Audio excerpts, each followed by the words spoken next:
Hi housemates! Right now we are here at First Park Homes Tayabas. At alam nyo ba na last month lang ay nag-open na ang Pag-ibig financing ng First Park Homes Tayabas. Yes, you're right, Pag-ibig financing. So ang First Park Homes Tayabas ay under Pag-ibig and bank financing na. Yan. And just to share with you, this is a 23.4 hectare subdivision project of Century Properties.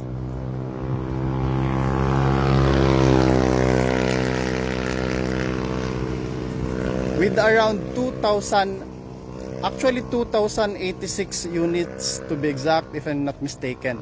And for the record, around 300 units turned over and 50 units plus move-in.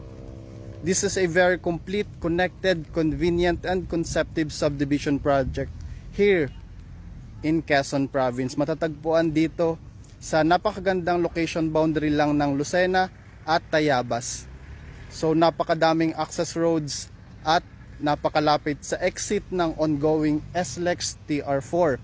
Kaya swerte ng mga nakakuha na dahil this area and location is very promising for future developments. Kaya habang bago pa, kumuha ka na housemates. Message mo lang ako. I am Francis Aval. I'm a licensed real estate broker and appraiser here in the Philippines. VFDO, welcome home.